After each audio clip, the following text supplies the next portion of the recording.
Scenesters, the nonprofit that I've run here in Chattanooga for the last 3 years, it was sort of my way to, there was a bit of independent film happening, sort of trickling into Chattanooga, but we would always get sort of the English patients, we would get the King's speeches, we would get the critical darlings, but we would never really get anything that was any fun or really, really violent or strange or magical or wonderful. And for 3 years, starting in a warehouse, literally with a sheet that we would iron before every show, we tried to do everything we could. And we started out with Repo Man, Return of the Living Dead, things like that. But for the last 3 years, our audience has grown big time. And Chattanooga is a town that I think is just starting to discover the magic of genre film. And so if I could, I'd like to just go down the line here and have everybody introduce themselves and talk a little bit about their own relationship with genre film. Well, I don't know where to start, because I'm just starting. Let's go from the left. This end? Okay. My name is Rodney Perkins. I am the lead film programmer for Fantastic Fest in Austin, Texas. Yes. Fantastic Fest is the largest genre film festival in the United States. I would say the parallel is Fantasia in Canada. Fantasia came before us, but we've grown to be the biggest in the U.S. I'll just leave that introduction, and then I'll talk more about myself and my relationship to genre film as the panel goes on. Hi, I'm Peter Phok. I'm a producer. I produced The Sacrament at Screening Tonight. I've also produced a number of other genre films with good collaborator of mine, Larry Fessenden. If you know him, he's a really talented filmmaker. He's got a couple of Glass Eye picks. And it's because of him I fell into the world of genre, and I've done about 10, 12 movies in this world. My name is Kristen Bell. I am the director of Fantastic Fest out of Austin, Texas, and I also do all the large event production for the Alamo Drafthouse Cinemas. That's pretty much it. Yes. I just released The Visitor, a classic movie you should see. Which we screened. Which is amazing, amazing film. We should talk about The Visitor at some point. I'm Jeff Burr. I'm a filmmaker. I grew up just down the road in Dalton, Georgia. And in the 60s and 70s, I saw and grew obsessed with genre films via the Cherokee Drive-In and the Wink Theater downtown Dalton. So I feel fortunate I got the opportunity to see a lot of the movies that are now being discussed in grimy drive house prints with teeny speakers but in glorious 35 millimeters. So I love hearing making of stories about genre films, and I love all kinds of films, but I have a special place in my heart for outre genre films. You don't want to reintroduce yourself? I don't think it's worth it. I'm AJ Bowen. I act in genre films, very low budget genre films that most people don't see. I'm lucky. I know that in terms of actors, there's always this song and dance. Are there any kids in here?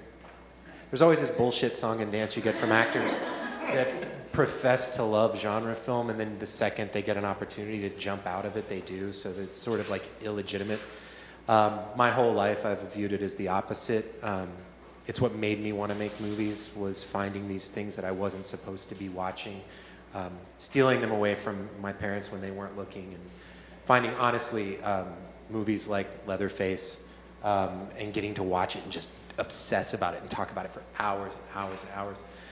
So I'm just really lucky that I ended up, at pure accident, ended up acting in genre films, and I continue to do so. So, I kind of want to know, what were early favorites, like for everybody at the table? And really, for me as a kid, I had a very similar experience with Leatherface. We had a little video store / tanning bed / smoke shop called, which I worked at, by the way, and probably did a very bad job cleaning out those tanning beds if any of you ever visited them. But, it was great because no matter how old you were, they would rent you anything they had. And it was things like Faces of Death, Rolling Thunder, films with incredibly huge boxes, and I got to see a little bit of everything, and became very obsessed. And you know, again, my parents had no idea this was going on. They would probably have been very upset, but those films have always had a place in my heart, and as big a place in my heart as, you know, films on the AFI Top 100 list. To me, there's never been a way to separate my love for a type of film that doesn't feel as mainstream to some folks as, you know, something like Lincoln, you know, which my dad loves a lot and would like to watch again right now. So, you know, I'm just curious, how did you guys all kind of discover your love for genre film? Well, I grew up watching movies. I was born in the 70s, and I guess that was kind of a heyday, big time for exploitation movies, genre movies. And I'd watch a lot of TV, and they'd have, you know, Saturday afternoon horror movie, Yeah. or Saturday afternoon karate movie. And then at night they'd have midnight, you know, horror movies or whatever. And I'd also go see the movies in the theaters. And I just kind of grew up with it. And when I got in my teen years, my friends and I, we were kind of, well, we were up to no good. But we would spend the summers renting videotapes. It's like watch every horror movie in the video store. And that's basically what we spent high school doing. And we just watched everything. And I was also reading like Fangoria, and I think Psychotronic, it kind of kicked in around that time. The Psychotronic Encyclopedia Film, I had that, and I would just cross-reference. Like I'd read that book. What's on TV? Oh, it's this movie. Okay, I need to see this. And you know, it's just this kind of early obsession that's followed me up until this day. It's a little different for me. I think early when I was really young, horror movies really traumatized me. I think The Blob was on TV back on Saturday afternoon, and I was terrified of bowling because of The Blob, and I never went to a bowling alley for a long time. And then as I grew older, I mean, like I grew up through like when Nightmare on Elm Street was coming out and Freddy and stuff, and I was like, nope, not gonna watch any of that stuff. That's gonna haunt me forever. So, and I remember, like you know, going to sleepover, and then like you have the kid who brings you know like the movie out, and like so the movie we watched was Sleepaway Camp, and the end of that movie, and you're just like, oh, I don't understand.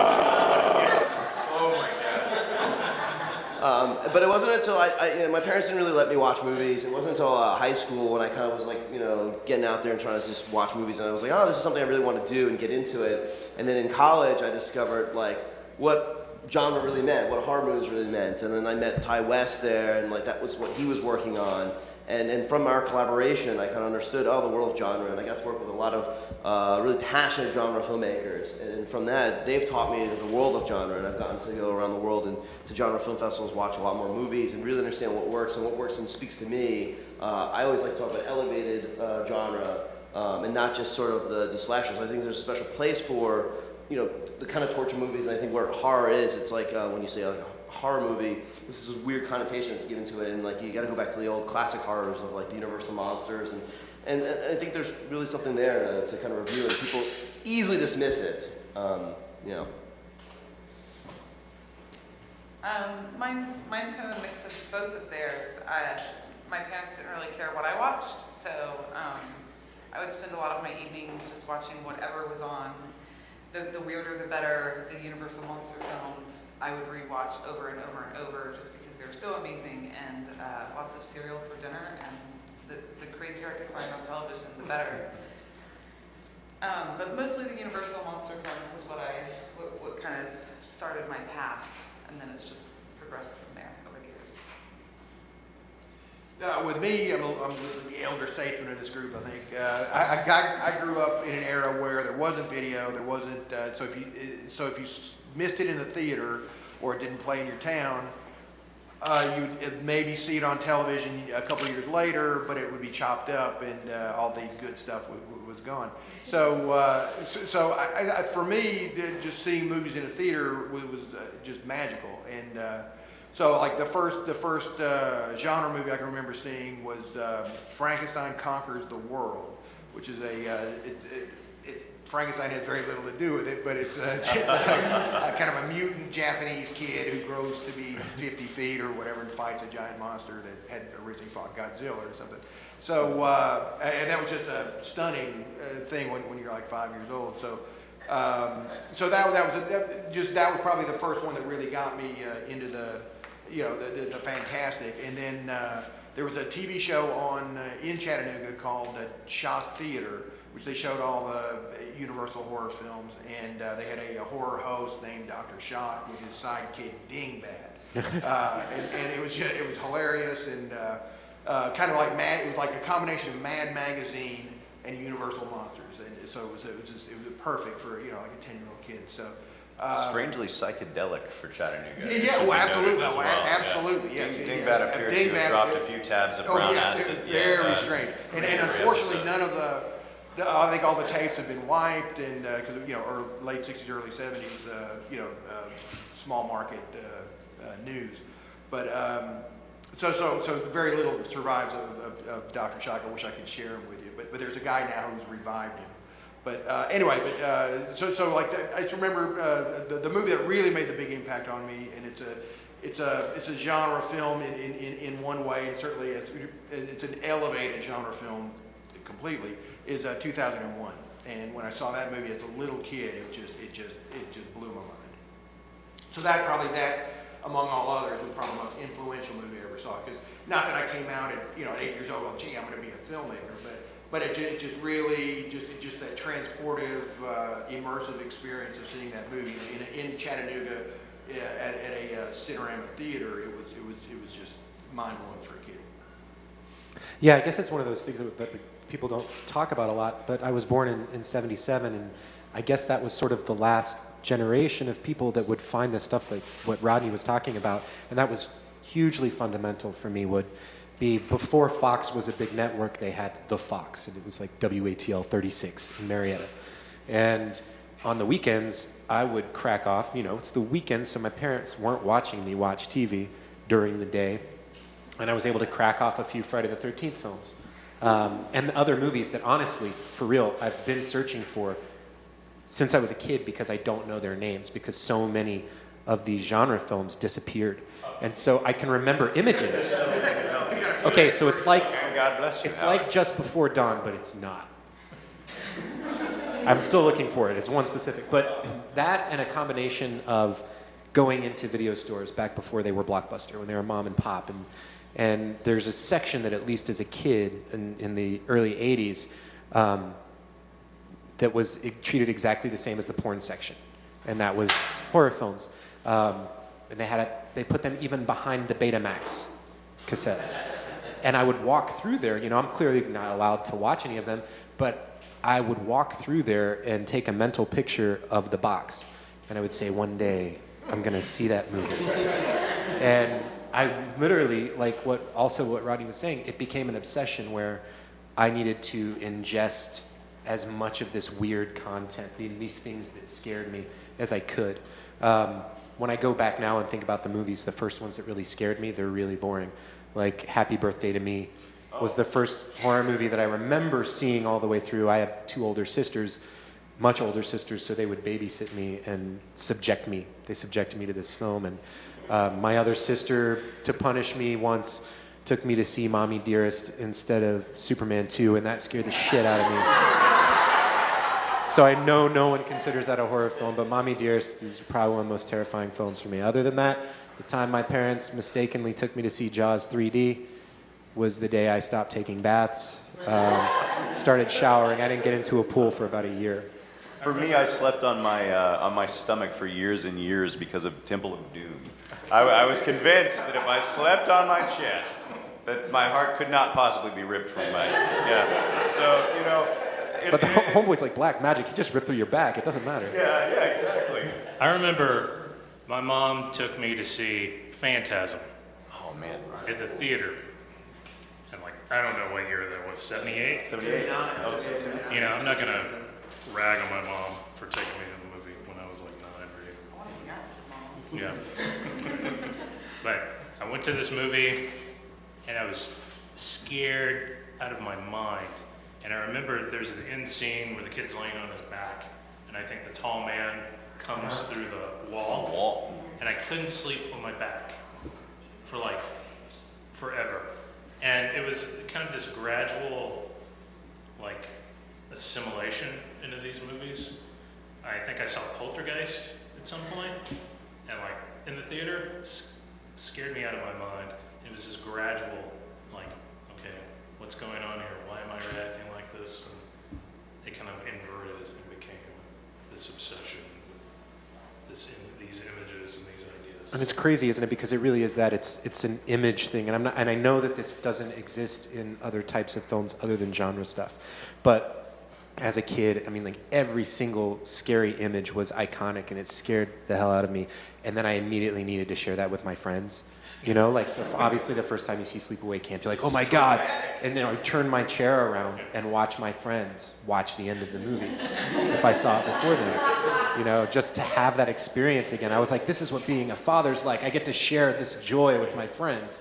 But, you know, like there's so many, I don't think that was a very messed up thing to say. But, you know, like Leatherface. I remember I waited for 2 years to see that movie because I saw on another VHS this giant chainsaw. Yeah, I saw the trailer and I was like, that's gonna be the most intense movie ever made. You would hunt it. With everything like that. Posters, you'd hear a mythical story about some movie that was like Faces of Death. Oh, it's real. People actually die. You're like, I gotta see that as soon as possible. Well, and it's funny because you start, like, once you find something that scares you, like, all you do is search for the thing that's going to scare you more.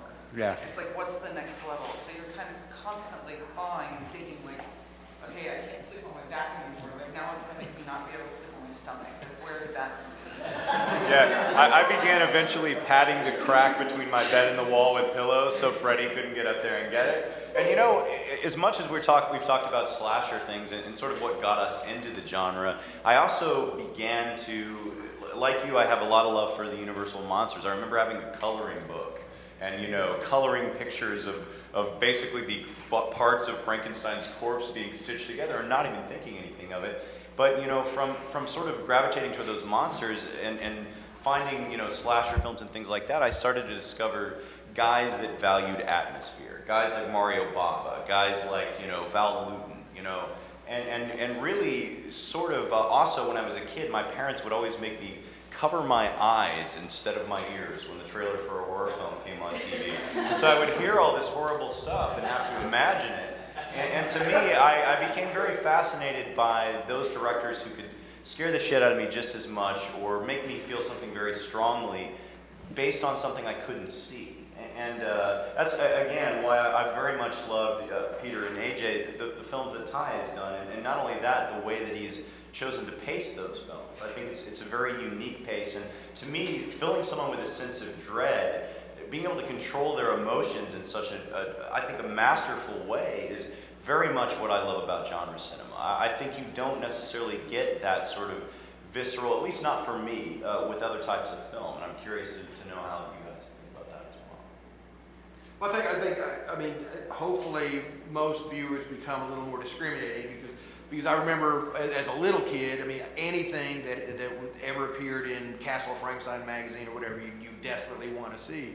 But as you get a little older and a little more discriminating, maybe be the wrong word, but that's why I like what Peter said, that he aspires to elevate the genre and because the horror film in general, and that's not the only genre, if we're going to talk about genre films, but horror films are the only films that I think that they're so base, they deal with such base emotions at their core that everyone thinks they can make them. And certainly any cigar chomping, stereotypically,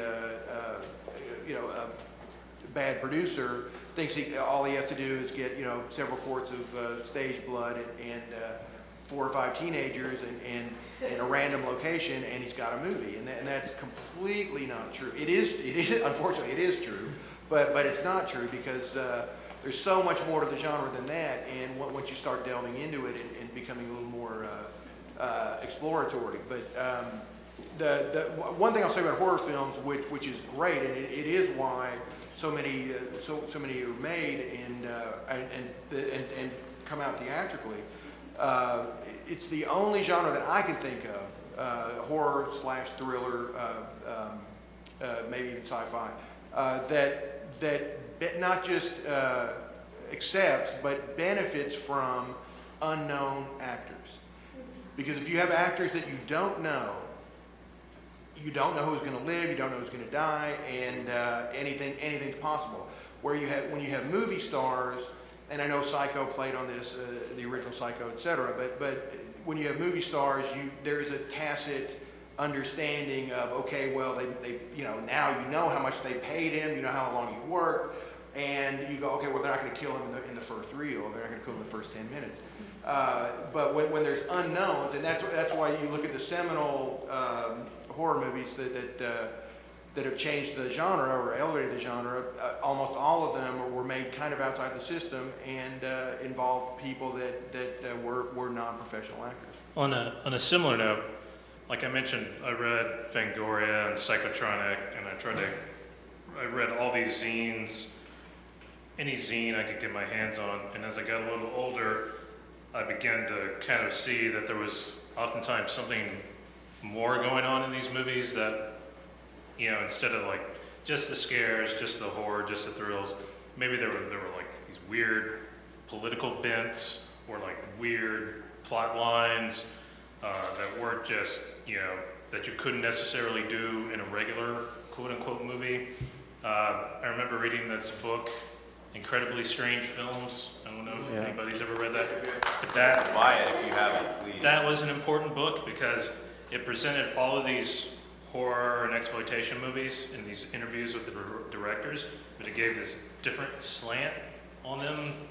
Like maybe the directors had, I don't know, they were trying to, like Larry Cohen, the director that did Q, It's Alive, and all these movies, he always had some weird like intent behind the storylines, and there was always something odd going on. So I kind of got into that, and I've always like kind of looked at these movies as a forum where you could do interesting stuff that you couldn't do in other types of movies. I guess Cronenberg is a good example that most people are familiar with, that he was like working, like those movies, early movies, Videodrome, Scanners, they're all really famous for these gory set pieces, but then there's also like Videodromes, like this media critique, like there's always something else going on in those movies, and that's one of the reasons I've always liked these sorts of movies. For me, it's exactly that, because it's the form of film storytelling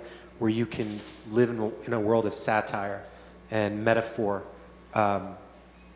while without being a message film, right? But also at the same time being so primal. You can get into such complex issues, and then you're packing it with this very real emotional response to it. And so it's always seemed very foreign to me that people wouldn't respect that, because it's hard to do that well, and it's a skill set. So I would much rather watch one of those movies where you can sort of dissect it and discuss afterwards. The conversation for me basically has always been one of the most fundamental attractions to movies for me, is the talk with your friends, the making friends over having a conversation about a movie experience you shared. And know of other movies from my childhood, and certainly none while I've been an adult, have done that as much as a good genre film. I don't believe in my least favorite terms are, I just despise ironic enjoyment. I despise this. My least favorite phrase that makes me want to punch people is "so bad it's good." That pisses me off, because it's like, no, it's so good, it's awesome. Yeah. Why do you need to? And this concept of a guilty pleasure, it's like, Start dealing with things like it doesn't hold up. right. And it's like, no, I want to have the conversation about it, and I love that, and everything doesn't have to be super classy Phok Searchlight. I mean, that's great too, but like, I like that grimy stuff. I like that more primal thing that gets to you, that's a little fringe, that scares people. I completely agree, and that's why the filmmakers I love the most, and we're going to wrap this up so you can all literally follow us to come watch a great example, which is a film called Why Don't You Play in Hell, are the filmmakers that I don't really feel safe with moment to moment. You know, because I think there's a lot of safety, there's a lot of formula, and these guys that are willing to, even if you think they're going one path, completely subvert that and take you on another journey completely. And a perfect example is actually You're Next, which is a movie I think does so much with so many different tones that I love it as much for its comedic elements as I do for what an incredibly, I think, great genre horror film it is. Thank you. And there's more compliment. It's going to get more fanboy before it's all over with, I'm sure. But I'll say that the other side of that coin, though, is genre films are often many times, as formulaic by design as any Hollywood mainstream movie. So it's not, just because it's a genre movie doesn't mean it's subversive, doesn't mean it's anything other than a genre film. And the definition of genre, I think, is constantly sliding. And I think it's kind of, personally, I think genre, the word itself, is a meaningless word now. Because there's so many cross-genre movies. Right. I mean, it's an easy box to put in, oh, it's a horror movie, it's this. And that happened in the video store era, because you had to go, what section it literally was a question producers would ask when you had a script. Well, what section of the video store would this go into? You know, I thought, well, some of those movies, and some of my favorite movies, well, they don't go into any section. They go into their own section. And those are the movies I think that everyone on this table love and aspire to make, in the sense of, you know, something that is just totally, what I love are movies that are a genre of one. Or sous-genre. You know, they're basically so interesting or so original or just so personal that you can only, well, it's this guy. And then the auteur filmmakers, like you said, like certainly Romero, Cohen, Bava, all those guys, those are the ones that inspired me, and those are the ones that you know, coming from a guy who's directed a lot of sequels, I know this sounds very hypocritical, but those are the guys. But those are the guys that I aspire to, and that really look to and aspire to be. You know. I mean, the idea of genres itself, I mean, like Jeff, you're saying is like it comes from a marketing sales, you know, like they got to label a movie. I mean, as a producer, you know, the Hollywood system, or we'll do something comps where it's like, oh, this movie is kind of like this meets this, or, you know, they label it, and I think it does the movie a disservice. You know, even our movie tonight, a debate's been like, oh, is it a horror movie? I'm like, well, no, it's a movie. And I think it's about a horrific event, and you guys can judge for yourself what it means to be a horror movie for, you know. But I think it plays on primal fears, and we base this movie in reality. There's no supernatural element going on. And I think that's what's really scary, because it's real world consequences.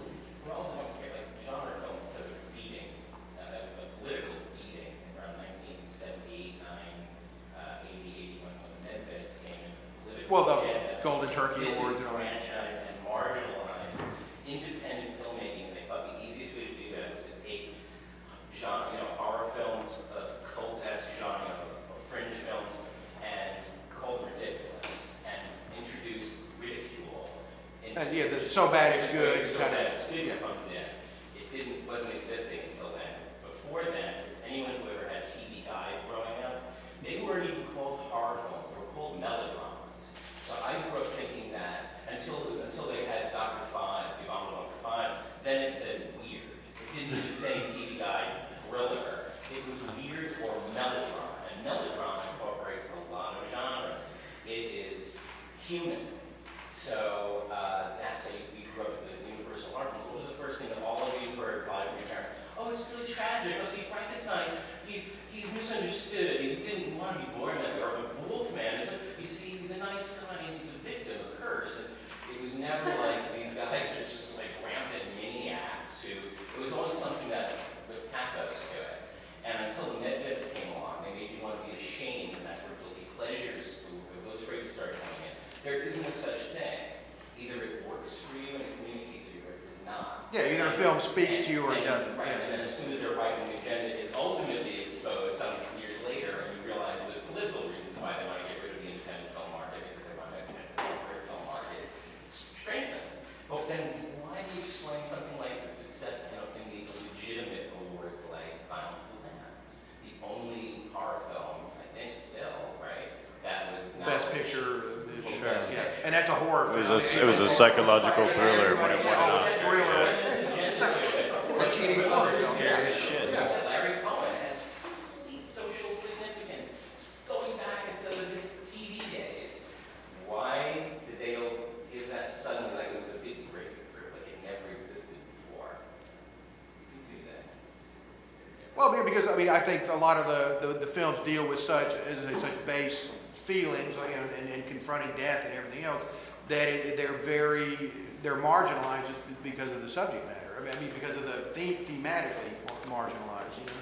And then the other thing is a lot of them were non-traditionally made, even though they're beautifully made, they're non-traditionally made. So that if you are a Academy member and your only frame of reference is William Wyler and David Lean, who are absolutely freaking brilliant filmmakers, if that's your only frame of reference, then how are you going to react to a film like Texas Chainsaw Massacre or Night of the Living Dead or, you know, Equinox for that matter? Equinox. I mean, just a do-it-yourself, low budget, no budget, you know, 16-year-old movie. I think that's always why I love Joe Bob Briggs so much over the years. Well, see, You Joe know? Bob Briggs, I didn't know if he was a put on or I didn't know the sincerity level of Joe Bob Briggs until later. I agree. But no, Until- definitely.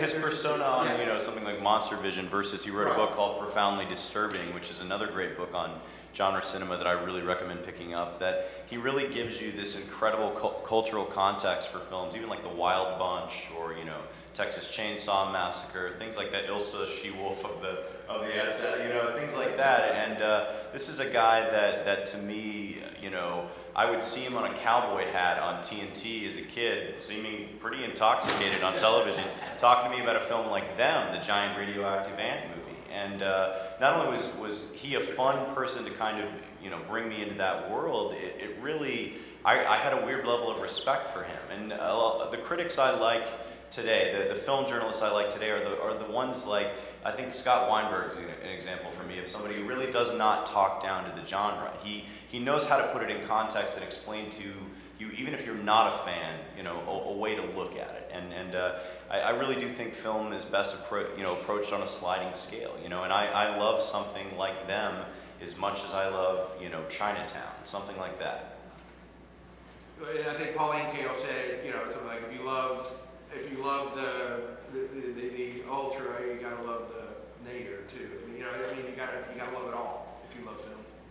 Another good book it's a little bit more recent. It's Shock Value by Jason Zinnemann. Great book.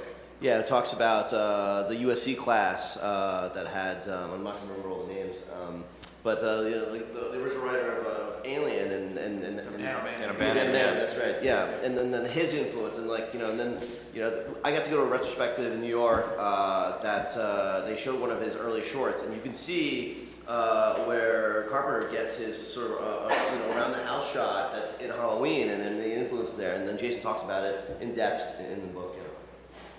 It's a good one to pick up. And just a little plug here real quick in that level. There's a movie, their first movie, both of them, O'Bannon and Carpenter, called Dark Star. Really terrific. A great little movie, an interesting little movie, but a guy from Chattanooga in conjunction with Jill Clark, who's in the audience right here, did an incredibly exhaustive DVD documentary on the making of it and just what you said, the origins of how it all goes back to... yeah, it's terrific. So if you ever get a chance, Dark Star is from VCI. Daniel's a great guy to bring up because here's a guy that to me has spent most of his filmmaking career making films that put into context films that people would call a guilty pleasure or things like that, you know, things like The Name of the Game is Killed. Yeah, you exactly. know, So and look up, Daniel Griffith is his name, and Ballyhoo Motion Pictures is the website, and check it out. He's done extraordinary work in a very short period of time. Anybody have any questions? You were talking about how you were shocked that as a child you were introduced through your fears basically to genre film, and that later you were into that atmosphere and all. What was it originally though that brought you back? And I'm speaking from someone from the outside. My child likes to watch the movies. Right. They see the fear in it. What was it that brought you into it originally? I mean, what appealed to you? My grandparents are very Southern very Southern people who believe in haints, literally. And as a kid, they would tell us ghost stories all the time. They would take great pleasure in scaring the absolute hell out of us. And you know, I became interested in folklore and mythology and things that go bump in the night. And then there was a series of incredible books called Scary Stories to Tell in the Dark. And even the illustrations in those books were just, the way they made me feel, I could flip to a page and literally startle myself with an illustration. And it's that feeling of almost like, I love it in the same way I love maybe going to an amusement park, which is, I know I'm not going to probably get my head chopped off on a roller coaster, but there's that 1/10 of a second that some part of you feels that way. And I like to not necessarily feel in control of the art or the film that's in front of me. And the stuff I really admire the most does that well, I think. It's a safe way to like explore your fears. You know, you have a fear of spiders, you don't want to go play with spiders, but you might want to watch Arachnophobia.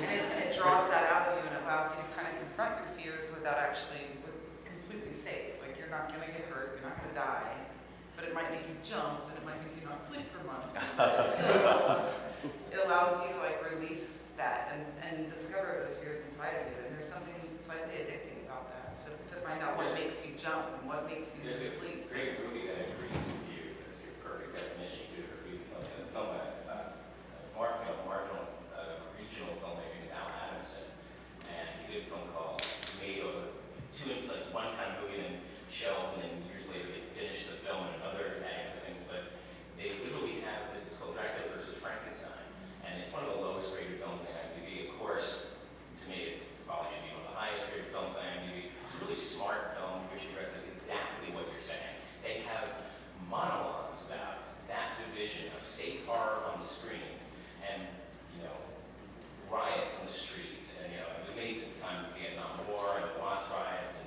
riots on the Sunset Strip. They discuss this, the nature of physical response in a safe horror on a screen and unsafe physical response to real horror outside. And it's really quite brilliant. So if anyone wants to, you know, further that's like the perfect definition of what you're talking about. Yeah, and not to mention if you watch enough film, like you'll be the most prepared ever for like a zombie apocalypse or a home invasion. That's an incredible bonus, ladies and I gentlemen. got it down. I will survive. On a basic level, it's a stress release, right? So this thing that causes you stress, once it's passed, you're calmer for it. And also, again, like I know I'm beating this to death, but sharing that primal, silly experience with a friend, that's something you went through with them, and you're bonded over it, and then it's a story. Then not just the movie that you watched, but the watching of it also becomes a story. I can tell you. Passage. Exactly, and I remember those experiences, like when I was joking about sleepaway camp. I remember those experiences every bit as much as I do the movie. So I remember where I was when I saw it, who I saw it with, and every time I watched it, I have those memories. What's interesting is, despite your parents' fears, I hear you all are kind of watching it behind their back. That added to it for me. Oh, sure. Well, yeah. They could come downstairs and kick my ass at the end. Oh, I would be in deep shit. Yeah. So that you know, you're already feeling a little jumpy. Yeah. No, I had the same thing It's with that. incredibly positive, though, informative advice. Would you want to deny that to your own children, or was this something that was... I feel like that's a game, right? Like what you're supposed to do is bust their ass and try to keep it from them. But actually you hope that they beat you. And they're able to sneak past you and get it done.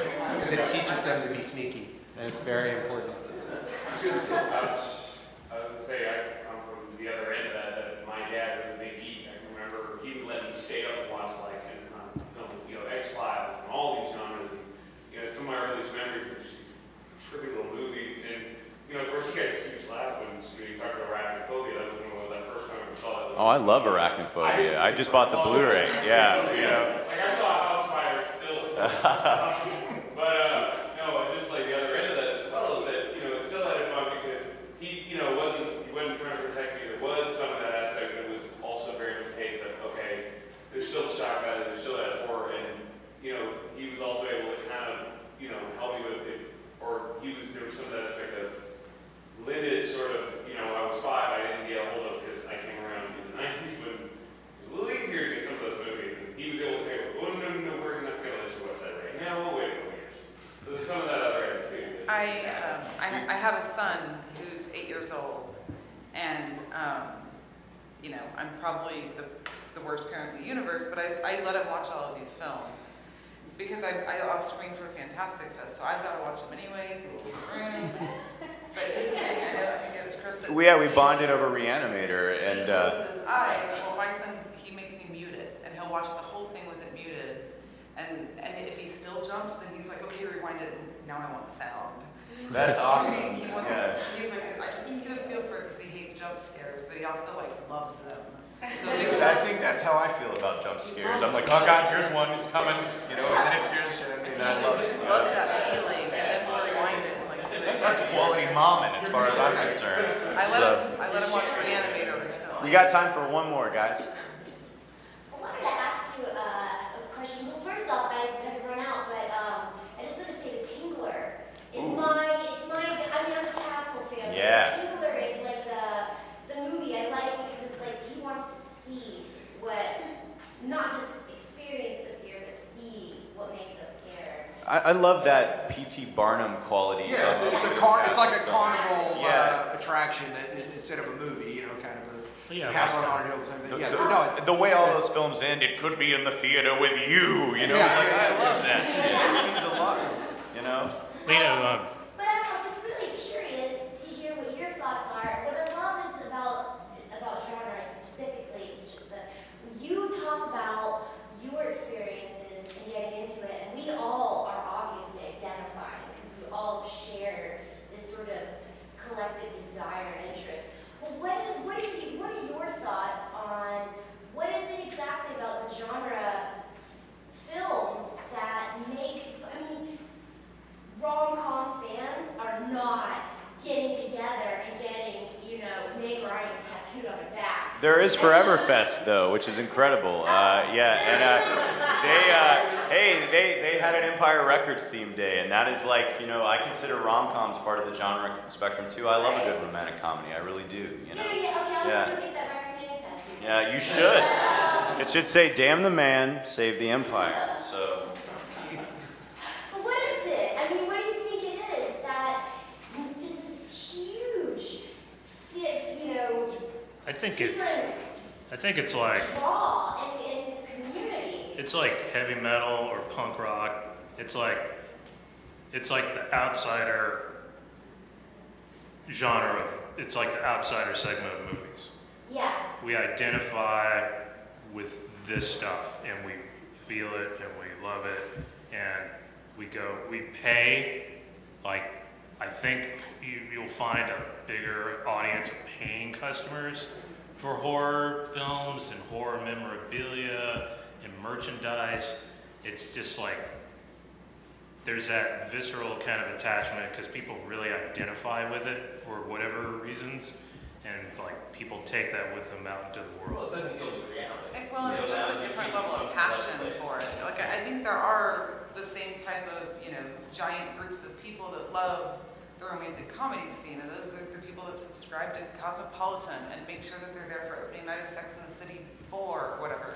Like, they exist. You don't always need that, like, that big group experience. Yeah, because they have society. Yeah. Like, they are just, yeah, we're the minority in that regard. Like, they are just the general public. I'm sorry, say that. Are you coming at it from the perspective of defense? Are you trying to defend this genre?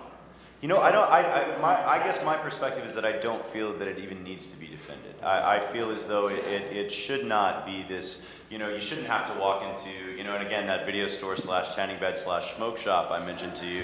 If you wanted to rent, you know, Evil Dead, you had to walk back there with some of the creepiest porn boxes that you'd ever want to see in your life. And to see it treated like that is just something that's always rubbed me the wrong way. Because I feel like it has its incredibly important place in the history of film, and that to me was what this panel was even about. And a lot of the films that are a part of this festival is letting folks see how amazing these films are and how not everything does need to be put in a box. You know, and for anybody who saw Borgman yesterday, I think that's an amazing example of a film that, you know, everyone I talk to about it doesn't know how the hell to explain it to me today what they saw, but they're all still thinking about it and they're all saying great things about it. So, you know. Anyway, thank you guys so much for Thanks for coming. being a part of it.